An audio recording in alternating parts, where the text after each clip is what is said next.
everyone, this is Maithili Guptani and I'm a sport and exercise psychologist. Today we'll be talking about what is sports psychology.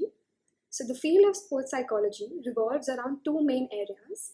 First one being helping athletes use psychological principles to achieve optimum performance, or as we say, performance enhancement techniques.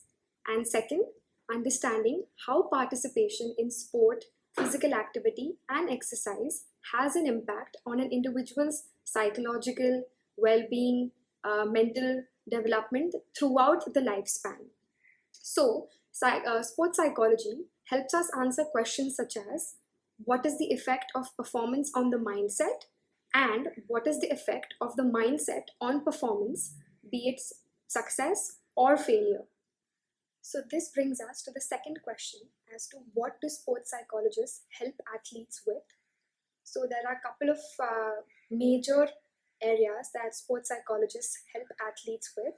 Some of them being they help athletes cope with performance fears, they help athletes to return to sport after injuries, they help athletes to attain the correct arousal levels, to keep up their confidence levels, to set timely and realistic goals, to mentally prepare for competitions, cope with any competition anxieties, and work on their mental skills for performance.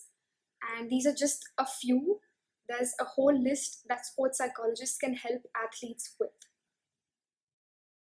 So, who do sports psychologists work with? First, of course, the athletes themselves.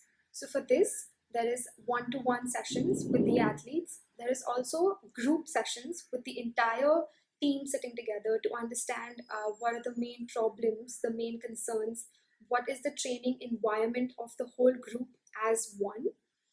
Secondly, to understand the mindset of the athlete, you also need to study the support system of the athletes.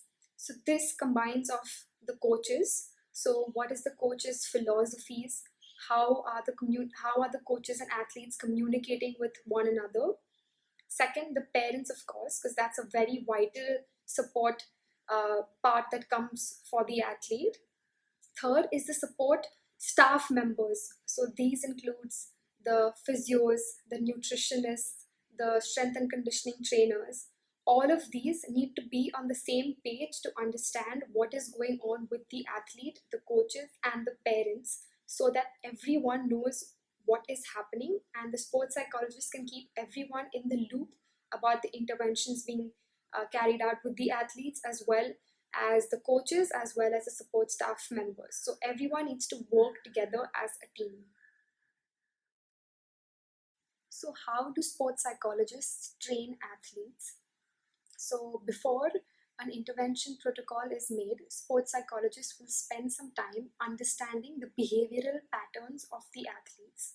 So this could be done using a combination of factors such as psychometric assessments, to naturalistic observations in the training environment, to the competition environment.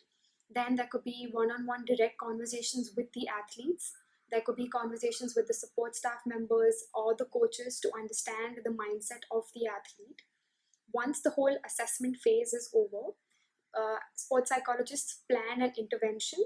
So some of the interventions that sports psychologists use are cognitive behavioral techniques. So this could be used for cognitive restructuring, thought stoppage.